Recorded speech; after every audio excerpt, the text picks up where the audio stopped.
Look at Oh, us. Look at us. yeah, I got it. We're doing it. Everybody pre-COVID didn't understand Zoom. Now people understand Zoom, but we don't know how to use Zoom I still don't know how to use Zoom. because we skipped that part because we're like, no, human connection. So I'm going to learn how to use Zoom 3 years after the rest of society. Welcome to the third space. Right on. We're a little behind. Yeah, no, that's totally fine. That's totally fine. CrossFit found podcasts uh, 5 years ago, and we're gonna do that now. We're in it. Yeah, We're four into this, guys. we're in it. Is this really? This is episode 3.5.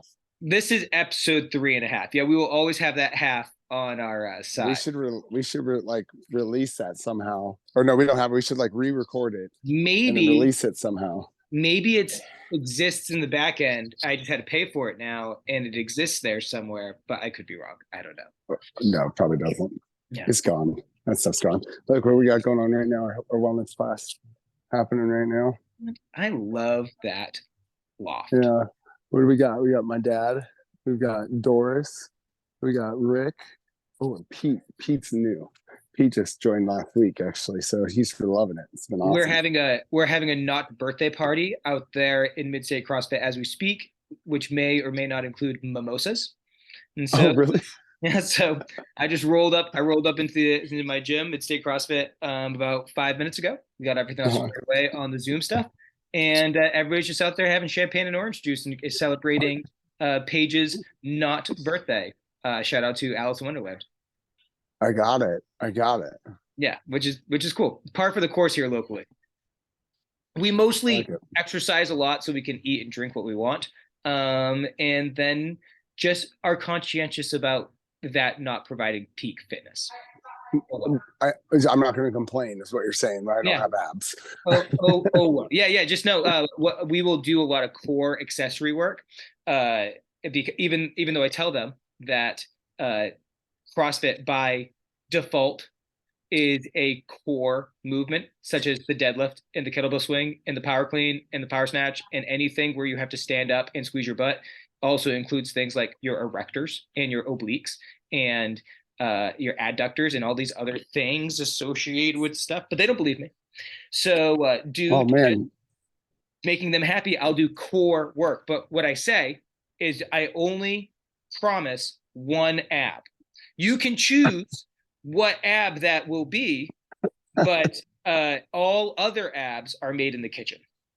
Yeah. Okay. Well, yeah, you're right, Nelson. I like it.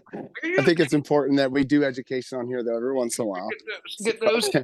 Usually get let's those. remind everybody of what the definition of core strength is in CrossFit. I'll be the nerd that comes in. So the definition of core strength in CrossFit is the ability to resist flexion and to undo or to resist hyperextension of the spine. And when you're doing a deadlift, your back is flat, you're resisting flexion or rounding of the back. That's a core exercise.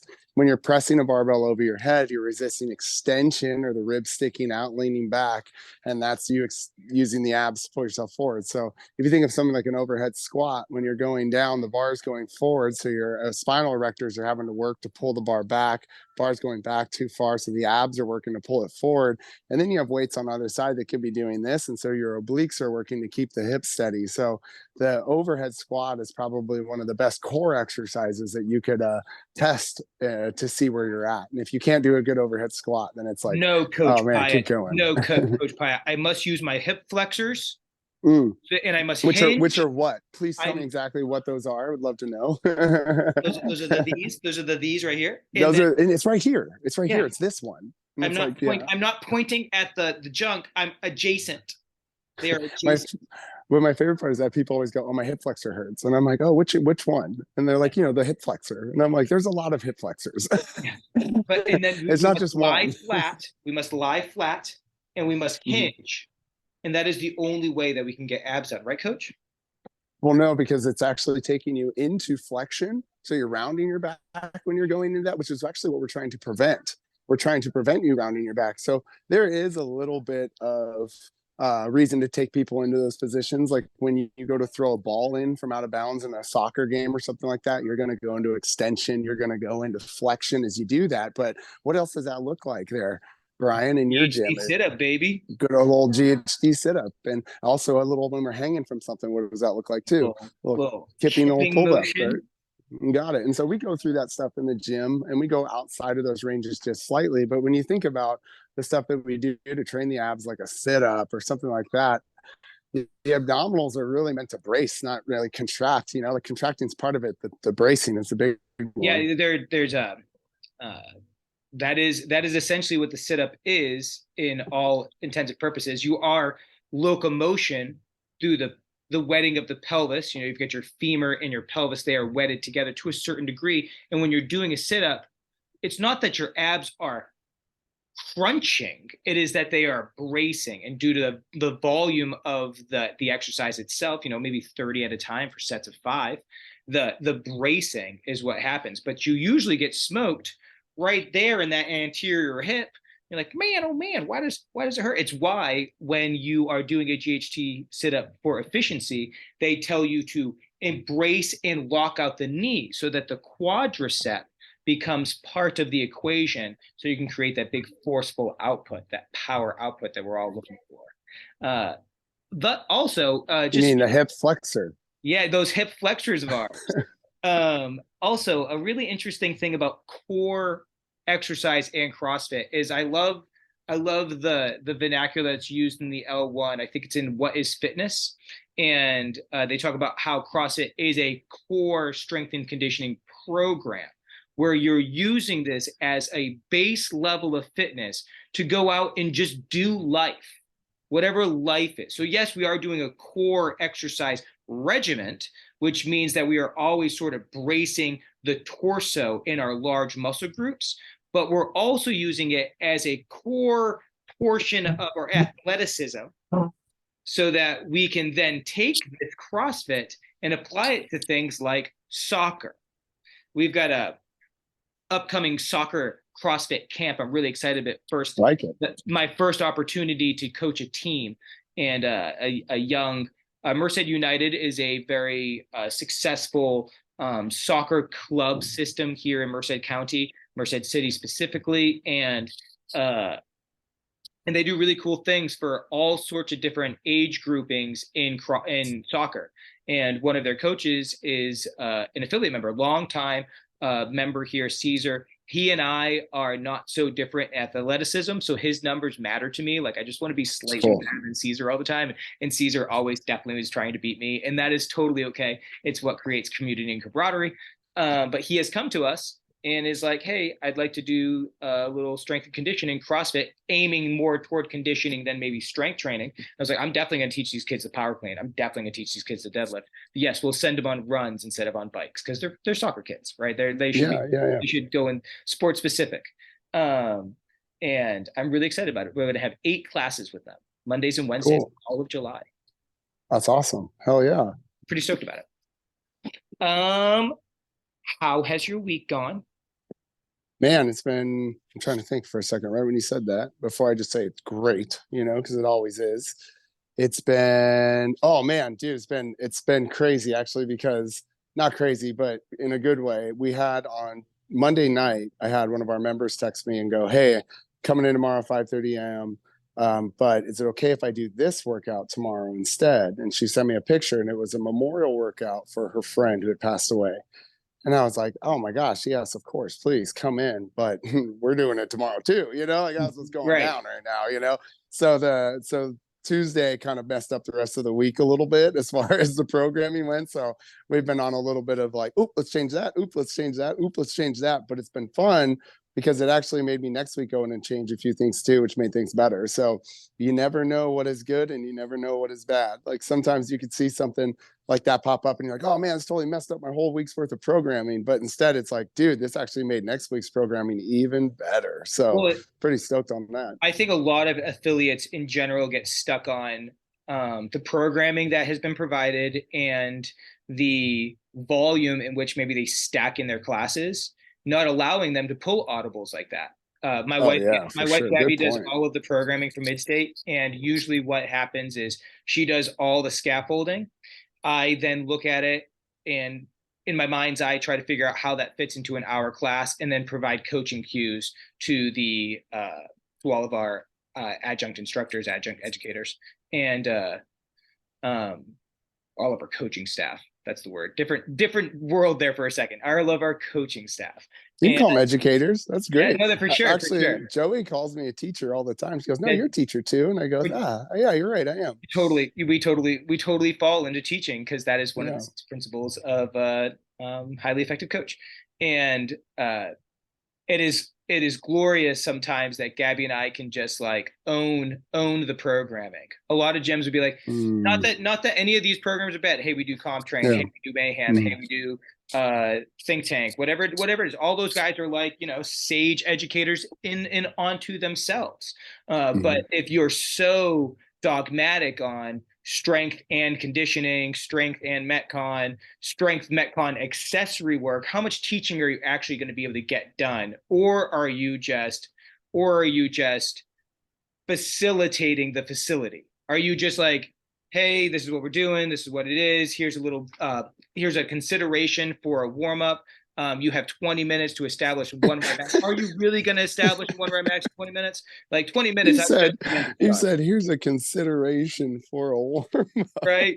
That's not how we're rolling, but that's how it goes sometimes, right? Like, like I'm laughing because man, like I never even thought about that as like an idea of like walking across the gym and somebody be like, "Well, here's an idea for warm up. Go ahead."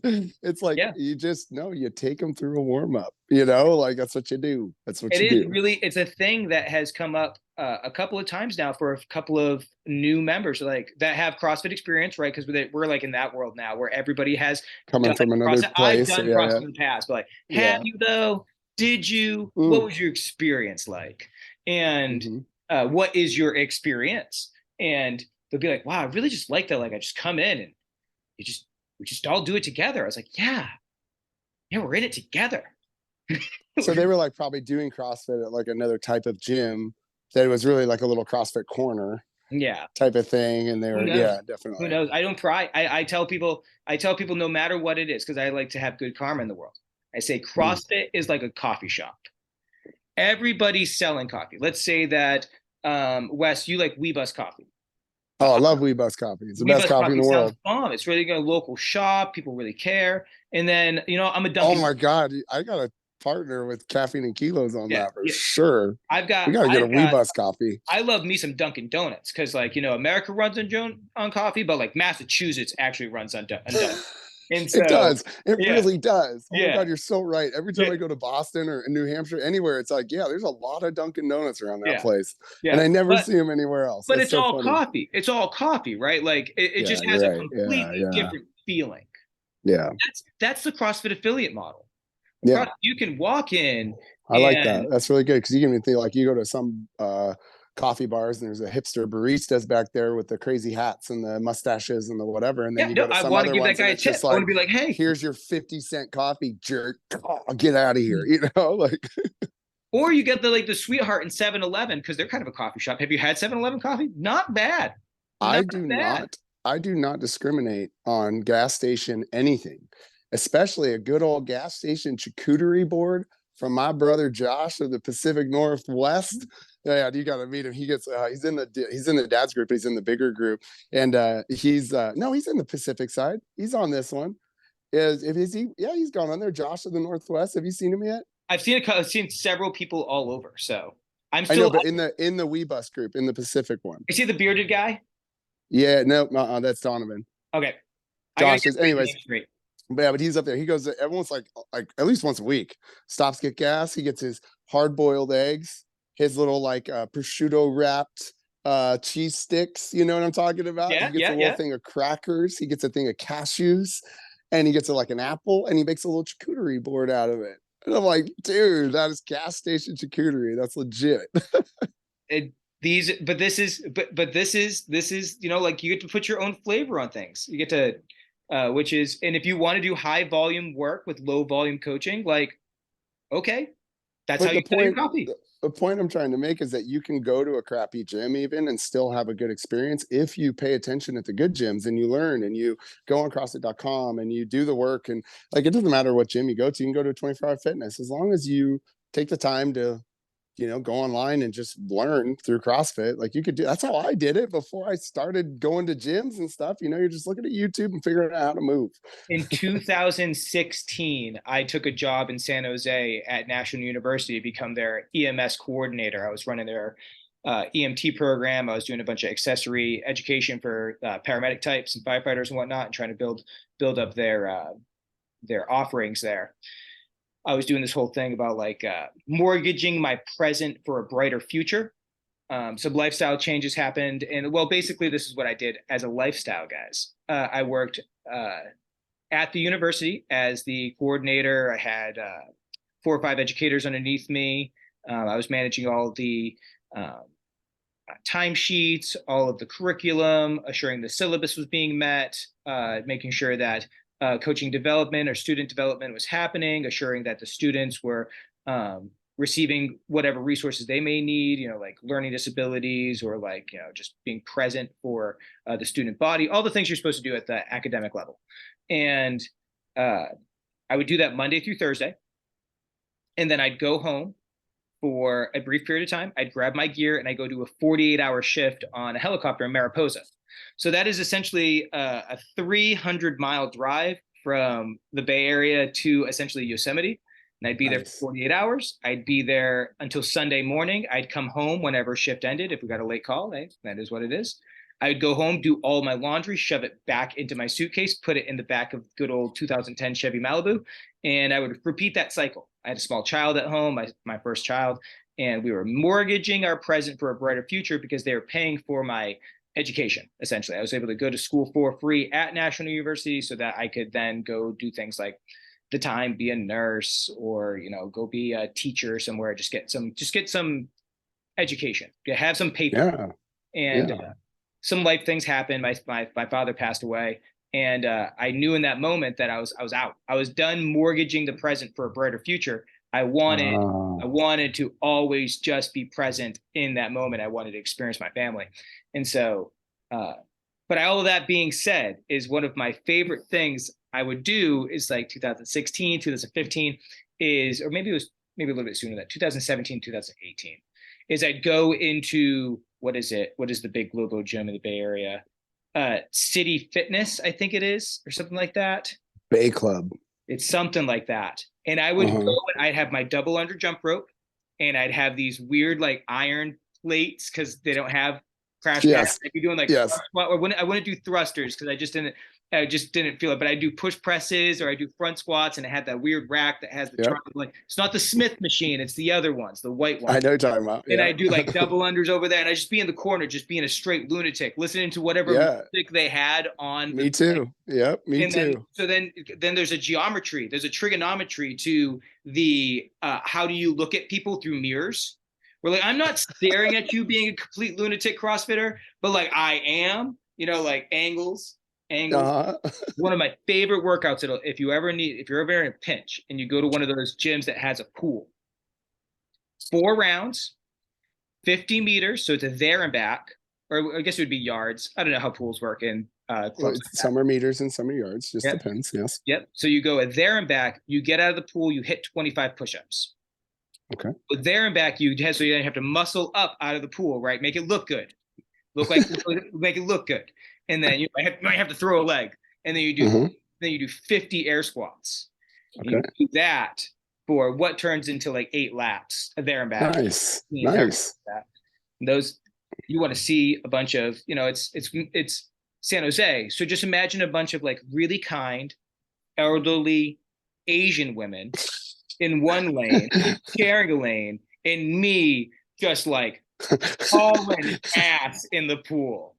And so now I'm like obsessed with one day they'd say we'll own a pool because I just have all these. Oh yeah, dude, me too. Ideas. I just want to like pool so bad. We actually have a girl at our gym that just started a nonprofit for a swim club, and we're going to be linking up with her to do hopefully pretty soon some swim workouts at the pool. Like actually like bring some dumbbells and kettlebells out there and have people sign up and do like a Sunday fun day where we go and do a CrossFit workout at the pool.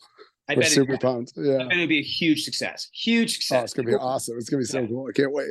My son's just about to start at the local like swimming thing. It's called the Skimmers. I hope they got to email me. Skimmers, email me. What's up? And then, come on now. You're watching this. Yeah, this will be the way to get a hold of them Yeah, for yeah, sure. absolutely. This is definitely how we get a hold of them. And so hopefully by making that connection in the community, we'll be able to do stuff like that too. Yeah, it's so rad. Or we could just like pool all our money and buy a $1 million pool. I am down. Oh my gosh. Move to Gilroy, bro. Let's go, baby. Basically the same as Merced, just closer to the Yeah, ocean. it's 45 minutes closer to the ocean. Fantastic. Yeah, we And got a plot of land right here. We just got to outbid. I think they're putting 200 townhomes in there, so we just got to outbid that, and we'll be fine. yeah, We got everything's it. fine. Yeah, yeah. No, we have that Who kind else wants to do in on this? Come on, yeah, what are affiliate owners yeah. out there ready I to move to have I Gilroy, have California? I Lay have a down the low stake. I have a low amount of 5 digits that's readily available for this. Yes, me too. Let's go. Me too. Let's do it. I'm in. I'm in. Man, should we wait for the 6 digit or just go with the 5? Yeah, no, we'll get somebody else. We'll get somebody else. Yeah. Okay, cool. Yeah. Awesome. There's got to What be. are we supposed to be talking about today? Well, what we're supposed to be talking about is coaching consistency, and Ah, specifically the coaching of coaches, mm. which we've And already the consistency of coaching of coaches. the consistency of coaching of coaches. So I've got right now 3 interns. I did have 4, but one graduated thanks to young Wes Pyatt and his L2 experience. Ah, Dan Oh, did good it. old Dan. He loves you. He's in there. He's in there right now, clanging and banging. And He came in. He came in after lunch on day one and gave me the biggest slap on my ass, like out of nowhere, and I wasn't expecting it. And I turned around, and I kind of was like, "Whoa!" And he looked at me. He's like, "Oh, wait," no. And I was like, "Ah!" And then we hugged. It was awesome.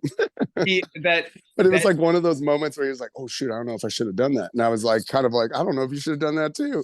But then it was like we had this moment where we're like, "You should have done that." it honestly doesn't surprise me at all. There's bubbles. They talk about these in certain things. You have your personal bubble, then you got your Oh interpersonal. yeah, totally. He Yeah. doesn't understand bubbles. We call it the halo rule with our coaches. Like in football, you got to have the 5-yard halo rule when they're catching the punt, or the kickoff. Yep. Same idea here. When you're going up to give somebody a cue, you got to give them 5 yards. Yep. Give them 5 yards. Yep. Sometimes you got to maybe give a tactile cue, but maybe you should use the back of your hand. But even when you give them the tactile cue, like get back to the 5 yards right away. Immediately. You go in there, you touch them, and then you back up. Yeah. Right away. Give them space. Yeah. I get it. And I tell people all the time in the internship program that like what we do as CrossFit coaches could get squirrely really quick because the whole business is looking at hip hinge. The whole business is looking at core to extreme, which means I think about that a lot. Like when I'm all of a sudden standing in the back of the class. Yeah, like I'm standing in the back of the class, all of a sudden I'm like, I need to change where I'm at. Yeah. You know what I mean? Just because I'm looking at heels, but they have no idea what I'm looking at. And I'm literally behind everybody right now. And so I do that all the time. I walk up before the class or, I put myself specifically in people's views or, like there'll be times like even I had an on-ramp just now. I think this is important to talk about where I had a discussion with them like, hey, I'm going to tell you knees out. But like really what I want you to think of is more like your femur bones moving away from each other at the same time. And the cue I would normally do with that would be like, hey, legs out or spread your legs, which is not an appropriate thing to say to anyone. And then they all started laughing. And I said, so I would never do that.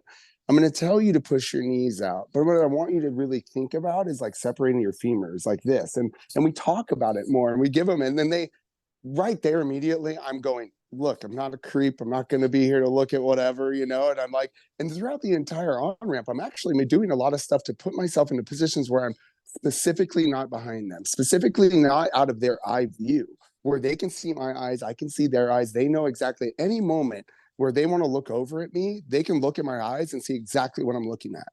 Because I want them to know that I'm looking at your heels, I'm looking at your knee, looking at your shoulder. And then the second I'm done with that, I'm bringing them over and going, hey, I'm looking at your heel right now. And this is what I want to see. And this is what I'm seeing. Okay. And then I'll stare at their heel while they're going. I'm like, oh, do you feel that? And then now they're like, oh, wow, this guy's eye is really dialed into these things. But if we don't take them through an on-ramp and discuss that with them, and they're in the middle of a workout, and we're going, spread your legs, like. Yeah, no, this is something worth talking about because it just doesn't seem like, for me, from my vantage point as the coach of coaches, it just seems like we're not doing plain speak enough. We're like, hey guys, this is an intimate relationship that I am to form with I could say my athletes, but really it's our athletes because I am hiring you to be a coach to them. And you are a direct representation of Mid-State CrossFit or Coast Range CrossFit. Like you are a extension of me. And I hold myself to be a loving and caring father who is deeply engaged with my athletes physically, emotionally, spiritually. I mean, when you sign up for Mid-State CrossFit, you're not just paying for like access to the equipment. No, you're paying for the coaching staff. And you cannot undersell to your coaches the responsibility that comes with that. Because we've all heard of the horror stories of not making it clear that, hey, you're in a intimate relationship with these people in this gym. They are being vulnerable. They're doing things that is taxing, and they're messing around with intensity. These can be emotional states that can create a mentorship and mentorship-y sort of relationship where like you're not peers in the sense of the classroom. Like when you tell somebody to spread their legs or drive their knees out in the context of the gymnasium, that's like athleticism. Outside of the context of that, that is an absolutely terrible sentence, as you just said. But these are the things that we're really, hey, when I'm telling you to look at hip extension, don't do it from the back. Don't do it from the 6 o'clock. Do it from the 9 o'clock or the 3 o'clock or the 10 and the 11.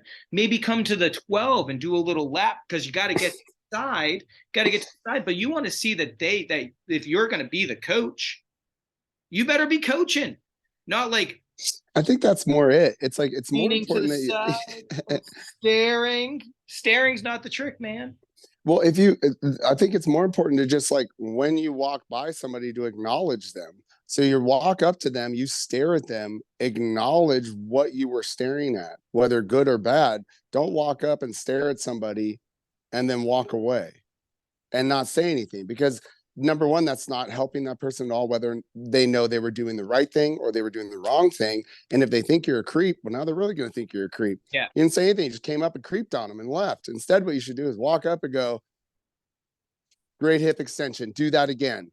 Yeah, just like that. That was awesome. And then walk away. And now they go, he was looking at my hip. And he said it again after I did it again, and I felt it, and he's right. I was doing it. And then he walks up to somebody else right in front of her, and he goes, knees out a little more. No, a little, yeah, like that, right there. And she goes, oh, he's not looking at my junk. He's looking at my knees. I just saw him do it to that. And if you're deliberate about when you walk up to somebody, telling them what you're looking at and telling them whether they're doing a good job or a bad job, it shouldn't be an issue. But you got to own that. And I think that honestly, us as the stewards of our own affiliates need to just say these things plainly. We're like, what you're looking for, like what I'm looking for a coach is someone who says people's names and then gives either a mechanical cue, like you're doing this, I want you to do this, a praising cue, like, hey, great hip extension, keep on doing that, or an intensity cue where it's like, you're doing great. You're doing great. I want you to go, you're giving me a 7. I want you to give me an 8. Like you're going RPE 7. I want you to go RPE 8. Like I want you to like just hurt just a little bit more. But like yeah, give them objective things too. Like if they're on a rower, and be like, hey, you got 205. Let's try a 2-minute 500. See how that feels for the next 5 reps. Like 5 pulls. And have them do that. Like, hey, I'm the next one. I want you to try to finish that one in 10 seconds faster. See how it feels.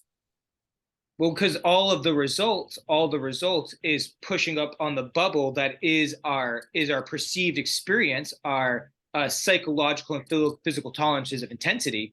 And all we're trying to do when somebody's got those mechanics and they've got this consistency and they've got our coach's trust, now we can play games like, hey, you're moving well. I want you to go on that rower and you're like you just said, 2 minutes, 15-second rowing. All right, we're going to make that 1:59. Like, yeah, but it's more important for the coach to watch beforehand to see what is this person doing for the first couple rounds. Not say anything, just watch, see what people are doing when they get on the rowers, and stand behind their screens. watch Bob get on the rower and be like, okay, he's rowing a 2-minute about for this one, and then go over to Diane. Okay, she's about this, and then the next round they get on, be like, okay, what were they about a 2? And okay, are they close to that? Oh my God, Bob went to a 3. Like now I'm like, okay, Bob came out too hot, or is Bob okay? I need to check on him, But if Bob's going faster, then you could even in the moment go, yeah, Bob, you picked it up a couple seconds there. You were at a 2 and now you're at a 158. That's awesome. And what does that do for Bob? Bob goes, What oh does damn, that do for Bob up here? yeah. Bob Like goes, oh wow, we're you already were getting the watching. Not just cardiorespiratory. now, but Yeah. when I thought you weren't watching, you were watching. That's the cool thing. Like when a coach comes up to you and goes, hey, 5 minutes ago you were doing this and now you're doing this, you were like, oh, 5 minutes ago you're watching. Now what is your class doing all the time? They think you're always watching. AKA coaching, guys. AKA coaching. Well, then they want to do well. But if they go into a class where the coach doesn't coach and they're like, yeah, sometimes the coach coaches, sometimes the coach doesn't, they don't know what's expected of them. But if what is expected of them is like, no, you're here to move well as fast as you can. That's how we do it. Well, then you're always asking yourself, am I moving well? Am I moving well? And then you're like, I think I'm moving well. I'm thinking it's what's supposed to be like. And then you have a coach come by and just stare at you and then walk away and you go, oh, shoot, was that right? I don't know if it is now. But then you have a coach come over to you and go, dude, that's so good. Awesome. Keep your heels down like that. And they walk away and you go, yes, I knew I was doing it right. And then you have not only all of those reps in the tank that you were like I did those reps, but now that's in the brain as I did those reps right. Now, those reps, the next time that athlete goes to do it, they're not going to be looking around for you to be like, are my heels down? They're going to be like, I know my heels are down because I felt that before. My coach told me my heels were down. And I remember what that felt like. And now you're going to go over and you'll be like, good heels. And they're going to be like, yeah, I know. And you're be like, hey, but your knees are coming in a little bit. And they're like, oh, shit, really? Really? I'm like, yeah, push them out and feel this. And they're like, oh, yeah, it does feel different. Okay, so feel that in your hips every time. Now come back down for me. Do you feel that? They're like, yeah. And I'm like, you feel the difference between the two? They're like, yeah. Oh, All right, make it feel like that now. that's one of my favorite questions is like when you've got that moment, you've got to pick your moments well because the psychological pieces of coaching somebody in a WOD, if you're given too much, you're going to take them away from intensity. So one of my favorite questions to ask is when you get that moment, maybe it's like a organized workout where it was like a little bit of rest in between. We had a workout like that yesterday. I was like, hey, better, worse, or the same. They only have to say one thing: better, worse, or the same. That's all they have. That I say that to them. They know that this is coming up, that we can do this with squat stance. We can do this with grip and position of the barbell on the hands. We can do this with maybe rolling to the fingers to get the elbows up. Better, worse, or the same in regards to mobility. And it just creates really quick 3 to 5 words or less. Maybe one word would be great, especially when they're really sending it. You don't want to go into a conversation with these people, but you do want to get that instant feedback so that like, hey, I've got an athlete, extracurricular activities. Maybe we've got some knee joint replacement stuff, and we've got hip joint replacement stuff. We got an athlete like that. Maybe they've got some weird dorsal flexy stuff in their ankles. You're manipulating their positions and their movements in regards to where their feet lie, where do the toes angle out. And then you can just say, hey, better, worse, or the same. And then you can also see that with your eyes. Maybe it's better depth. Maybe loss of the lumbar and the pelvic tilt is no longer present, the classical butt wink. Maybe they're no longer having torso flexion. I would say like the better, worse, or the same, I think is a good thing to use for like like, hey, go from a 205 to a 2. Okay. Now, does that feel better for you? Like, can you hold that? Does that feel worse? I can't hold this. Or does that feel like you didn't really do much? I could see that being useful there, but I'd be concerned about using the better, worse, or the same in movement because they go, oh yeah, that feels better, but it's not better. Right. Well, it's got to be both, right? Like, it's got to be the coach's eye, and so then wouldn't it be more, instead of, hey, does that feel better, worse, or the same? Wouldn't it be more of like, hey, try this for me. Okay, come down. Ooh, we're almost there. And you kind of just going like, almost there. No, try this for me. Almost there. Try this. Ooh, that looked better. Ooh, that looked the same. Hey, try this for me. And then kind of connecting what they look like from your eye to them feeling if that's better, same, or worse. So almost like a hot to cold as far as points of performance and faults go. Are you getting closer to the faults or closer to the points of performance, you know? And you could be like, okay, go a little bit wider with your feet. Okay, come on down for me. And then you're like, oh, that was better. That made your back look better. And I'm like, how did that feel? And they're like, worse. And I'm like, That's great. true. Hey, Make it that is feel a worse total on the fair next devil's one, then. advocate to that. That is totally Yeah, fair. because I want you to feel that on the next one, because while that's uncomfortable for you, it's necessary. Like that's what we need to feel. And for some people, they're just like, I don't want to feel my muscles. I've never felt that. And like people would literally be like, oh, I am injured. And I'm like, that's soreness.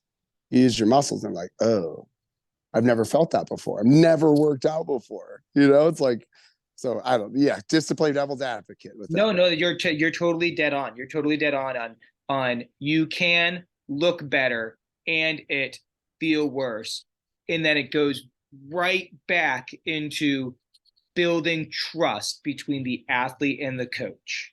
So like, And how do you build trust? You're just honest with them about everything that you do.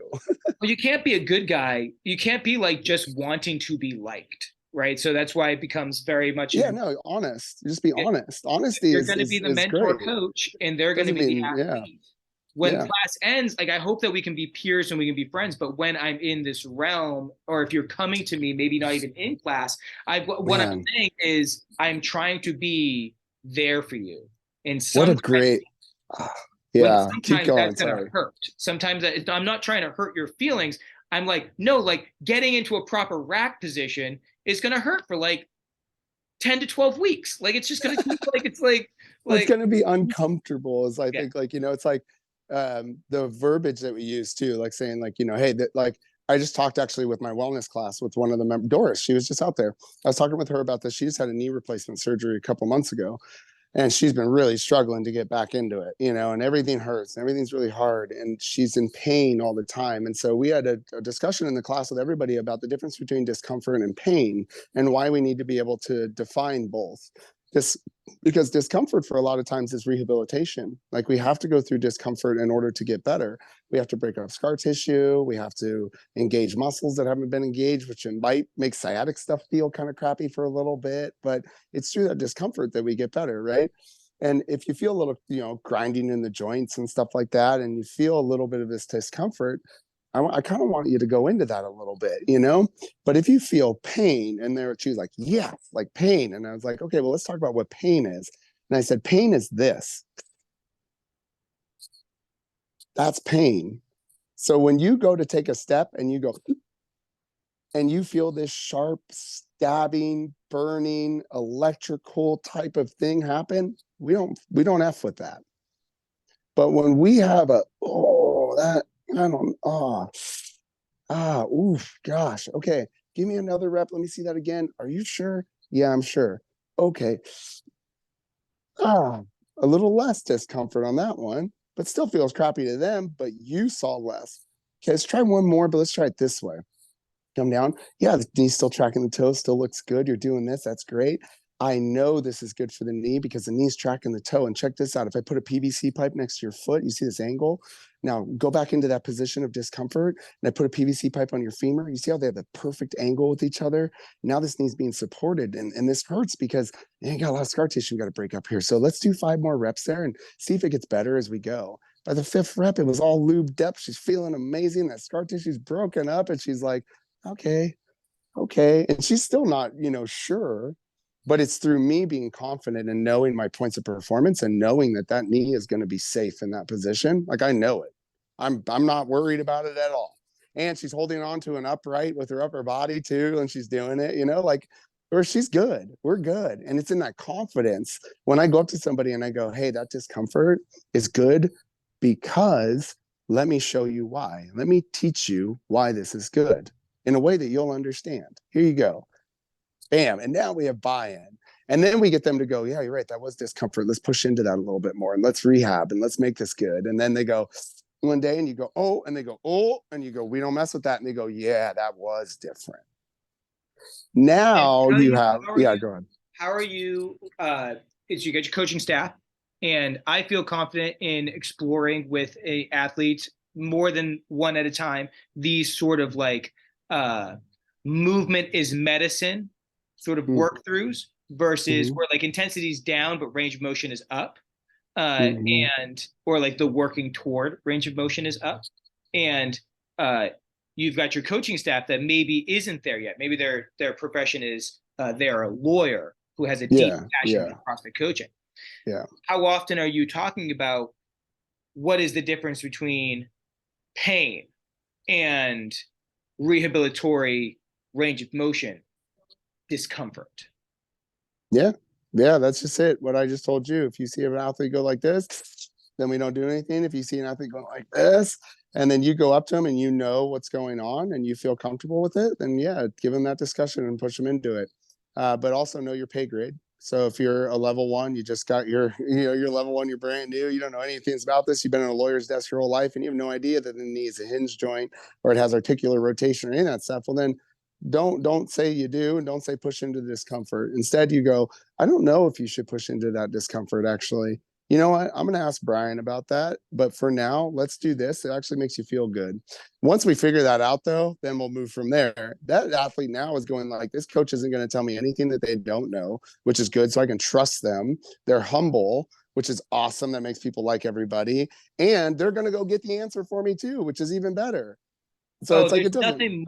there's nothing more eye-opening for your new member, your new athlete, than when they came to you for a question and you either spouted off what seems to be in their mind's eye factual information. You know, sometimes you could bullshit a bullshitter. That I we do not approve, but you know, sometimes you just feel confident in the answer you're about to provide. I do that all the time. I'm usually pretty damn close. But if I don't know that answer, you don't know that answer. Nothing is more rewarding than going and getting that education that athlete or member asked of you to obtain, and then giving it back full circle. It doesn't have to be that next moment. You don't have to like go into Google Scholar and learn some stuff that wasn't quite at the tip of your tongue. But you come at them 2 days later, 3 days later, like we shoot them a text message that evening, like, hey, like got my wheels turning, you got me all fired up. This is what I have. These are the resources that I've been looking up. These are things they could have done as well. Obviously, like everybody has Google, but when you do it as the coaching staff, the amount of buy-in you'll create by doing this really complicated thing, giving a shit, then is it's so profound. That's retention right there. That's you showing your level of professionalism. You had a Mhm. interaction with somebody, you were asking them to do something that created vulnerability for them. You advocated for them. They hit you with a question that you didn't know, and then you did your best ability to say, "Hey, this isn't from me. This is the NIHS's recommendation for da da da. Hey, this is a little YouTube video from WOD Prep or find your other very useful resource." And they're like, "Hey, you're not the only one with shit shoulder impingement from a lifetime of elbows bent and working on a computer. Like we're not in this alone. We at our little affiliates, we're not in this alone. There is tons and tons and tons of free resources out there that we can just take and implement for you right now. How do you feel about this little thing right here from this guy? We'll do this together. I'll make sure that you're feeling good about it, and we'll rock and roll for the next class. We've got wall balls scheduled for next Wednesday. Little sneaky information for you." And they're like, "Do I want to come in next Wednesday?" I was like, "No, that's not the point." I think it's just like, we have to remember that we're CrossFit coaches. We are not weightlifting coaches. We're not volleyball coaches. We're not soccer coaches. We're not football coaches, which are subject matter expert things that you got to know one thing about. And you could actually retain all of that knowledge, put it in your head and lock it in there probably for life. Have somebody walk up to you and spout off, this defense or that defense or this alignment or that, or you need to do this 3-step drop or whatever. But when you have to know everything about weightlifting, powerlifting, gymnastics, cardiorespiratory endurance, power, stamina, agility, like you have to, in life, and how to talk and communicate with people and create a cool environment. And you can't hang on to all that information, and nobody expects you to as a coach. What they expect you to do is to find the resources that they can trust, and then you curate the stuff that they need to hear. Because the problem these days isn't that we can't find the thing, it's that there's too much shit out there and we don't know what's right and what's wrong. So we get overwhelmed and the energy to look it up is too much. So we're coming to you as a coach asking you, can you please curate some stuff that I just know is going to be actual factual? And that's all you got to do is they come up to you and they go, hey, my knee hurts. I don't know what's going on. You go, where's it hurting? They go, right here. And you're like, man, I don't know either, but I'm going to look that up for you and figure it out. I'll get back to you tomorrow. And then you go back tomorrow and you go, okay, so here's what I looked up and it sounds like it's this. Let's try these stretches and figure it out. The same way a doctor would walk into the doctor's office and go, what's your symptoms? This, and this. And then what do? They walk out of the office and then what do? They come back into the office. What the fuck do you think they're, excuse me, what do you think they're doing when they walk out of the office? They're looking up the answer to the problem on their database that they have to figure out this symptom leads to this or that or this or that. And then they come back in and they go, this is what I think we should do. You don't say anything about that, do you, at the doctor's office? No, but for some reason, as CrossFit coaches, we feel like we should just know everything. We should be able to do all of it. Like, how many coaches come up to you and go, well, I can't do a muscle up, so I can't teach a muscle up. It And it's just like, happened yesterday. It you literally, I don't, just did muscle ups yesterday. It just happened yesterday. and it's like, I think it's more through us as the owners and the coaches developers to let the coaches know that, like, you guys don't have to know all of this stuff. But what I want you to do is to find one area that you're really passionate in and to know a lot more about that than any of us do, so that you can have your area in the gym that you're the subject matter expert over everybody else and create your own little business out of it if people want it. And then we can also reap those rewards when on the coaching day, you come and tell us some stuff about that cool thing. And then you get another coach who's the gymnastics coach, and they do that. And then you get another coach who's a nutrition coach, and they do that. And the mobility coach, and the massage therapist, and the whatever. They're all CrossFit coaches, but they have their little area that they know a little bit more in than everything else. That's how you create like a sustainable coaching staff in future too. It's if you deep dive, no one's getting rich selling burpees, but doing group classes, like, yeah, you're not going to get rich unless you're the only one running all of the group classes. Yeah. But you can create an environment for your coaching staff where they are feeding their own passions. I think it was a recent podcast with the producer that did a bunch of the Beastie Boys stuff. He is escaping me right now. But he's like, your job doesn't have to be your passion. I know who you're talking about. I got the beard. Yeah, the beard with the yeah, he's everywhere right now. He's actually. everywhere. Yeah, like all of a sudden, he's like he's like the big philosopher of everything. And it's peppers. Like, God, he's going to come to us later, guys. Oh, what is his name, man? It's so interesting because he doesn't know how to mix music. He doesn't know how to use a mixing board. He literally just sits there. No, and I think it's like, yeah, he's got an ear, but more than anything, I think he connects to the individuals and listens to them and really understands like what it is that they as a collective are trying to create. And he's that special ingredient that just comes in every once in a while and goes like, oh, look at it from this way, guys. And they all go, oh yeah. But isn't that kind of what a CrossFit coach is too as well? Like a sage educator in the CrossFit space, like, hey, like, well, I just want you to trust me. I don't know everything. The goal is like at that point, like you got Red Hot Chili Peppers inside of your studio with you. You're not teaching them how to play the fucking drums anymore. You're not teaching them how to play the slap the bass anymore. You're trying to pull something out of them that they can't pull out of themselves on their own. That's why you're there. And so you'll get like all types of different people in your classes, from beginners that you got to be right next to and telling them how to play the drums and slap the bass. But then you're going to get these athletes that have been there for 10 years. And those are the ones that you got to really like, they know how to squat and deadlift and press. If you've been doing your job, you know what I mean? Like they better. And so when you, when you go up to them, it's more about knowing, okay, why are they lagging today? And what is their life like? And what could lead to that? And how can you support them in this moment to allow them to get the best workout they can, stay safe, feel good at the end of it, and not be like, oh, I've been doing this for 10 years and now it's just starting to be a grind and nothing's working and blah, blah, blah. We just started a new track. It's called the it's about communicating with our advanced athletes, not like in age, but advanced in like their capabilities, because this can be a trap where you have an athlete that's been with you for a while and you've got all these new athletes that you need to teach them how to keep rhythm while drumming, but really, get them to squat safely, working safety, efficacy, and efficiency.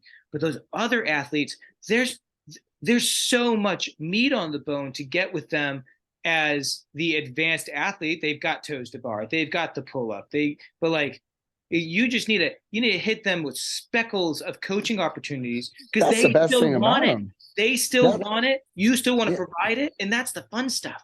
man, the best thing about like veteran members have been around forever is they're like a well-developed tree where like you don't have to water that thing all the time every day to get the roots to take hold. Like the roots are there. You just got to go by every once in a while, give them a fist bump, pour a little water on them, and that's all they need, man. They're not looking for much from you. Just a little bit every once in a while. If you go up to a veteran athlete and in every single class they're there before they start the class, you say what's up to them, you ask how life is, you give them one cue in the class that makes them move a little bit better or teaches them something, and then you say goodbye to them before they leave, dude. Like that's all they care about. They don't want would you want anything more than that from the gym that you were going to, Brian? Like after 10 years of being there, would you be like, no, they need to actually I'm perform going to tell you more? really, he's not an advanced athlete, but he's getting there.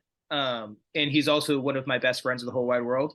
We did a repeat workout, and the bar was 135. And the workout was 3 rounds, 2 minutes rest, 3 rounds. The first round was 10 thrusters and a 400-meter run at 135. Take that 2 minute rest. So you're doing that for 3 rounds. And then the second set was 3 rounds of 15 thrusters at 95 pounds and a 200-meter run. Oh yeah, Yeah, it hurts. yeah. Ouchie, It, ouchie. It was a repeat. yeah, yeah. People have feelings about this workout. Yeah, it's awful. Yeah, It's all yeah. about how bad do you want to run. Yeah, yeah, yeah. How badly do you want to do 15 thrusters? And Yeah. he it was his last round on the 135, and he was going slow. He was going slow. It looked hard, and it's not that he was doing terrible, but I took off his 135 and I put 115, and because he had an exit strategy, and my man, he put those weight. He was like, no. And he put those weights right back on, and he finished his workout. So his workout was actually even slower because he was like, "No, I'm doing this 135," which was very interesting. Was very interesting to me. And I told him, I was like, "No faith, no trust." And it Yeah. went over very well. It went over very well. But my soon to be veteran athlete was like, "No, Brian, I didn't need you to make it easier. I needed you to trust me that I knew what I had been." Mm, And so mm. so it's a very interesting learning lesson. And For I don't yourself as actually a know coach, who that's was right. cool. I actually don't know who was right. And it's totally okay. I don't know if the right answer is, hey, I want you to move a little bit faster because you can. It's just this is a little Yeah, bit heavy. He even missed the yeah, 135 power clean to get it on his shoulders because I had just flustered him too much. yeah, yeah. It But was I interesting. would think that it was appropriate if at the end of the workout he felt like, because when you go to do a repeat workout and you're kind of thinking about it all the time before you go to do it, and you're like, man, what if I do worse and whatever else, and then like somebody comes up and like tries to change your weights, and you're like, God dang it, like I've done this before, and you're kind of like, like I know I can do this. And I think it'd be like if somebody finished and you just like, regardless of what happened in it, you made them feel like at the end of it, like, it's all good. Like I'm Yeah, stoked I did that. I'm stoked all that happened. And I can't wait to do it again. You know what I mean? Like that's what all we want them to leave with. nobody wants to do this workout again. If I program this workout again, people are going to be upset with me. Oh man, but I would ask I them might like I I would, might do it. yeah, like man, like how could you get them excited then about it? Yeah. Like even though I know that's a dumb question because it's like, yeah, that sucks. Shut up. You know what I mean? But it's like then okay, there's the virtuosity in coaching right there. It's like we go, oh dude, everybody's gonna be mad when I do this again. And I would go, okay, how can I make them not mad? How can I make them actually like stoked to do this again or like excited about it somehow? And I don't know if there's an answer. That probably isn't, but that's where I think digging into those corners and those holes and trying to, you got the glass that's full with rocks and pebbles, and now we're filling it with sand. We're asking ourselves those little questions of, can we make this better? Can we do that thing that people say you can't do? And that's supposed to be what we do, right? Like in science, is we're always like, okay, this, no matter what, on the next one, nobody's going to want to do this. It's going to be awful. Like, let's say I had a goal for you was to program a 5K every month for the next 6 months, and your goal is to have an average gym attendance on that day that you program, but you can't do anything. Like you can't like, oh, I'm going to put it on this day where there's a lot more members so that the averages are even. Instead, it's just no, I'm putting them on these days. These are the averages of the classes. And my goal is at the end of it to see, did I get people fired up enough in some way to do this workout? You know what I mean? Like once a week for whatever, or once a month, let's say. I bet you I'd have a hard time with it, being honest with myself and being All of honest with us my would. affiliate. Like, would my affiliate be jazzed up about 4 5Ks in a 4 week time frame? Of course they They would would not. The not be only happy with me. affiliates that would be the one in Denver, Colorado, where all of their members love to just go into the mountains and run 100 miles and do nothing but cardio.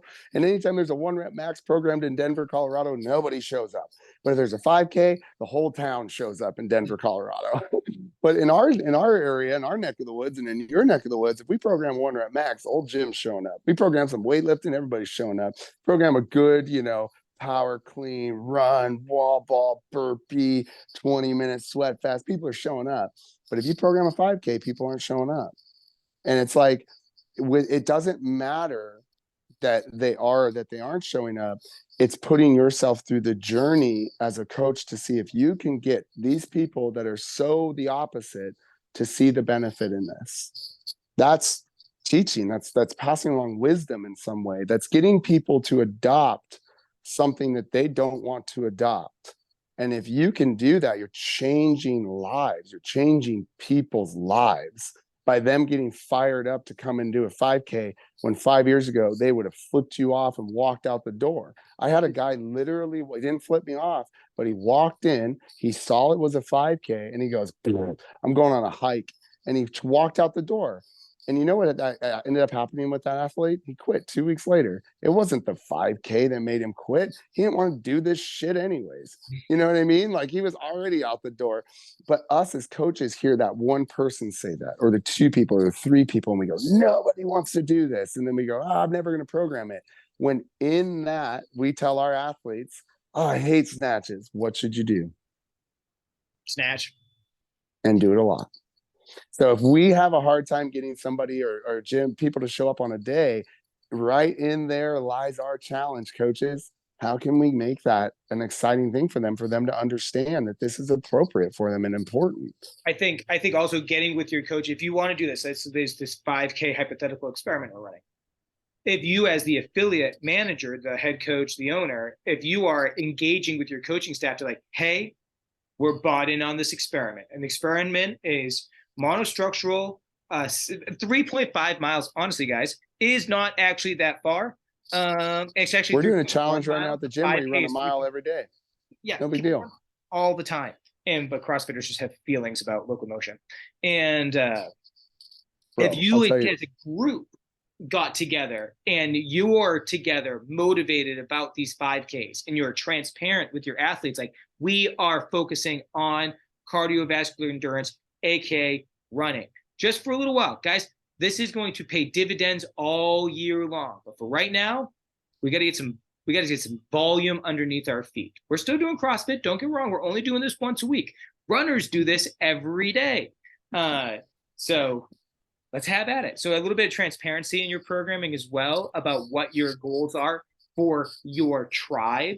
Really letting people know that there's an actual plan to this. It's not just that's varied but not random.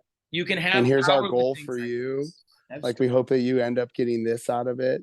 And here's how we're going to know that you do or don't. And then people are like, okay, all right, I guess. Like, how many people go do turkey trots and 5Ks and whatever else on the weekends all the time with their friends, and they get them to do it? We just and if you could have get them to run. We did now they come here all the time and they do it already. So you might as well just get them to do it. I say, you know what? I'm going to do this. I'm going to do it at the gym. I'm going to throw myself in the fire. And in July, we're going to start this. And I think that I'm going to do it for 3 months. You can do 12 5Ks? No, let's do it. How about this? We'll do it once every other week. I'm a little worried about July in the Central Valley. How hot? Like it's just a little. No, I'm going to do it. I'm going to do it. Don't worry about you. All right, I'm going to do this. We'll do it in the fall. We'll do it in the fall. Well, how about this? Yeah, let me do it first. And it's hot as hell here too, man. Gilroy gets like 120 degrees in the summer. All right, fine. You're convincing me. But that's the whole point, though, too, is also that makes it even better in my sense. Right in the middle of summer when you shouldn't be doing it. And what am I going to have to do? I'm gonna have to scale that, modify it in some ways when the weather is out of control. So I'm gonna have to have plans to do that as well, which makes it for me even more exciting. I can't wait to have these challenges as a coach. Like, this is the stuff that fires me up, man. Like, it's like, oh, I got a thing to work on now. Let's freaking go. You know what I mean? But when I'm just sitting here going like, yeah, we're doing CrossFit and we're whatever, like, this is it, dude. I'm gonna do this. All right, so here's my plan. I'm gonna do it every other week, okay? Because that, I think that if I do it every week, I don't know if that would be appropriate, honestly, and that's not true CrossFit. So, well, Okay. I'm making excuses. I'm making excuses, but here's what I'm gonna do. What we're saying, listeners, viewers, is we were making this up on the fly, and it is a little bit more complicated in the world of programming to just say I we're going just don't to want do to a like kill 5K people. on That's all. Monday. You know, I'm just Yeah, trying to be smart about this. yeah. So, but I want it to be challenging, and I want to not just blow smoke out of my butt and tell you guys to do these things, and then be like, all right, but he's not doing these things. Like, why don't I just do this and see what happens? You know, like, what's the hard, man? It's not a big deal, and then we The can come third back on space in is a it. couple.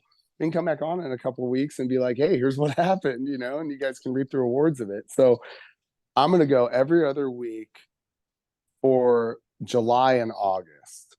So 2 months leading. So it's going to be like a summer challenge leading into school. It'll take us back into school. And our goal is going to be to PR 5Ks, obviously.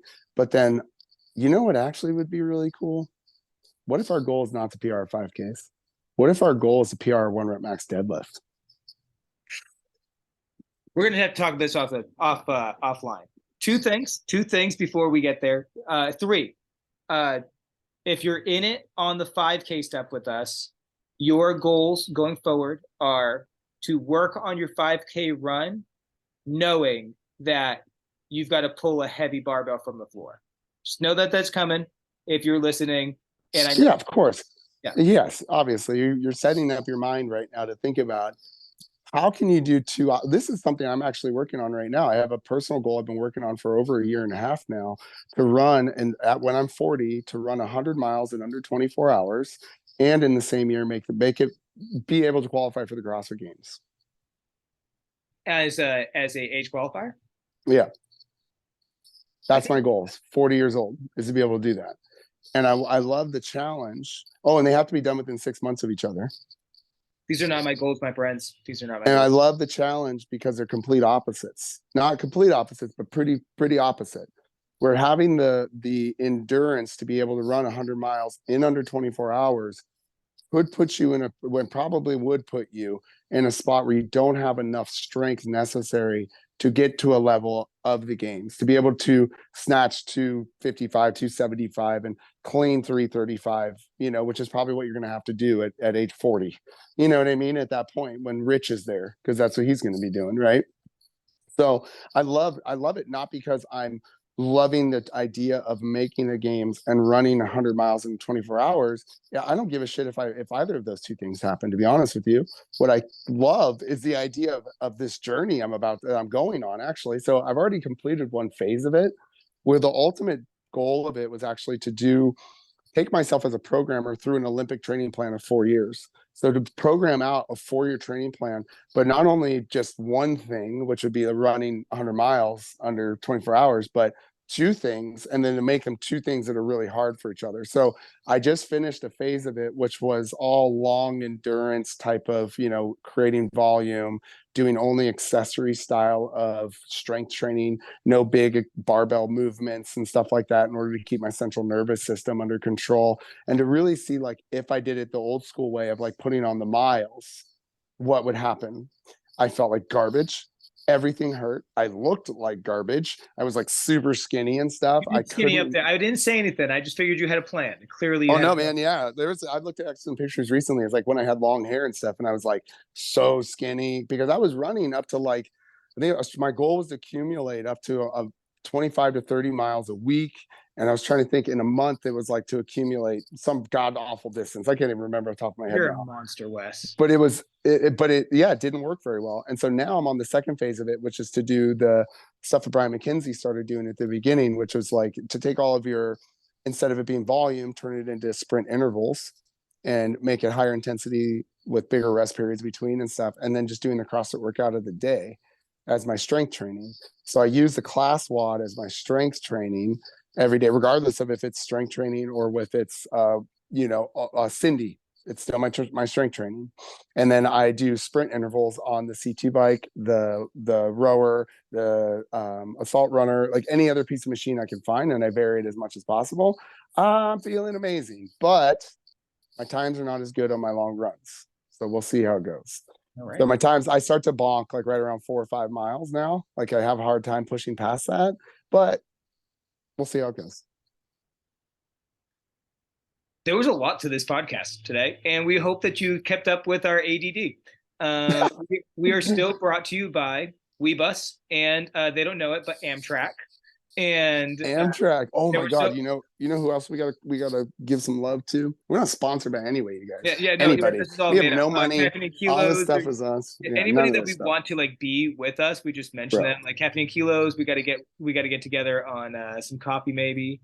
right The here. Crushwell, yes, Have you heard of Crushwell? local to Northern California, right? Let me talk to you about Crushwell, you guys. Crushwell is my buddy Brad's company that he started during the pandemic. And he's made it through the pandemic. And he's a CrossFitter up in Sacramento. And he made the first premium vodka seltzer that has zero carbs and zero sugar, is gluten free, 5.2% alcohol volume, and it has freaking electrolytes in it, you guys. So you're getting your hangover taken away the second you have one of these. Anyways, this is a good dude who's trying to like basically like the way that Fit Aid gave soda drinkers an option, he's giving alcohol drinkers another better option. And so he actually came and like gave us a banner, and he's stocking our fridge for a drinking team. Look at this. He gave us these old buckets and stuff to put them in and everything. He's just a good dude. He's got kids and a wife. He works out across the gym, and he's just trying to make it happen. And it's hard, man. You think he'd be crushing it, he's like got stuff in like a couple of Safeways and everything, but he's not crushing it, man. He's barely surviving. So support that man right there and buy some freaking Crushwell when you guys see that stuff. That's the dude I want to support today. All right. Well, I think that is a perfect place to leave off. Uh, Dude, we I say sorry to interrupt one more No, time, you're fine. Brad. Go ahead. I think we should do that from now on. Just like stuff that we love to use or have, let's just support it and just Yeah. like blast it as if they were paying us, but they're not, because then I feel like people would actually trust us. You know what I mean? But like, we're not allowed to get paid by them.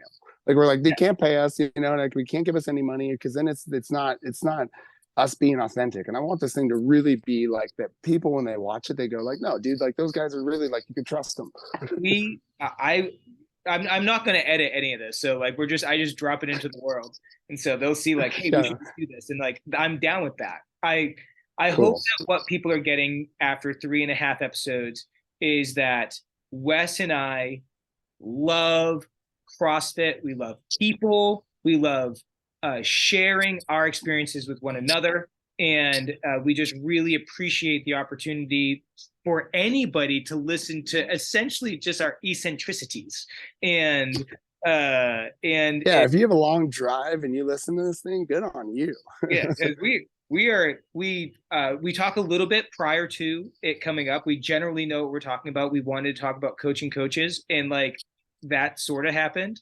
And we'll get better at this. We'll get better at this. We But I promise. think it's great, man. We talked about this the first day we thought about doing this when I was talking on the phone with you. And I'm like, man, we should just record these. Like, why? Yep. Like, what's the point? It's like just go on here and just start talking CrossFit. And then afterwards, we kind of know what it was about. And we can put like, hey, here's what it was about. And One day then I'm going to people figure know. out how to use the internet. I'm not going to lie, guys. I've been trying for like 3 evenings in a row to try to create intros and outros to this, but I just don't know what I'm doing because like CrossFit, I've forgotten more than I know readily available to me, and that includes Don't. things like Dude, I say don't. Don't do an intro. Don't do an outro. Who we're good. cares, We're man? good. Here it is. It's raw. This is it. This is it. You're getting advice. You're getting not advice. You're getting I experiences. just want to put the artwork up that Alan Wolf from Howl Comics has made for us, and Yes. it's so good. That's it, man. And that's it. It's like if we can, hey, if you guys are listening to this and you got something you want us to share, think it's cool, it's good, whatever, like let us know, man. We're here to just spread the love, make the pie bigger for everybody, and hopefully start to connect some people within the Central Coast, Northern California, and maybe Southern California Yeah, area. we'll let him in. We'll let him in. Man, I definitely want to bring people in. they're not hella cool like us, though, you know. I So I want to don't know. talk. I want to talk to my wife on here. I want to talk to Meg on here. There's some things Cool. that about us Dude, that let's they do can that. share, and there's definitely some people out there in my world that, and probably yours as well, that we should invite on here, and really, there's a lot of talking about stuff in an organized way, and sometimes it's just better to get in here and have a conversation. And maybe we're just the conversationalists. Who knows? I It don't. works really well for me. So I don't know if anybody else is listening. I don't really care. That's all good. I have to go. Honestly, like it's like, yeah, it feels good. Yeah, I sorry. have to I go. gotta I'm going go to do too. one. We're going to do this thing, I hope, at the Mainzer, which is a local tap house, and it's a theater as well. And we've got the Magic of Midstate coming out on June 21st, and I want to do a showing there. So I've got Oh to go. my god, the magic of it. I can't wait, dude. Dude, makes me cry every time I watch that one with my kids. Ooh, messes me up every time. Every time. That's so Forever. rad, man. That's so amazing. All right, my dear friend. I'm out. Love you, dude. Later. Talk to you later.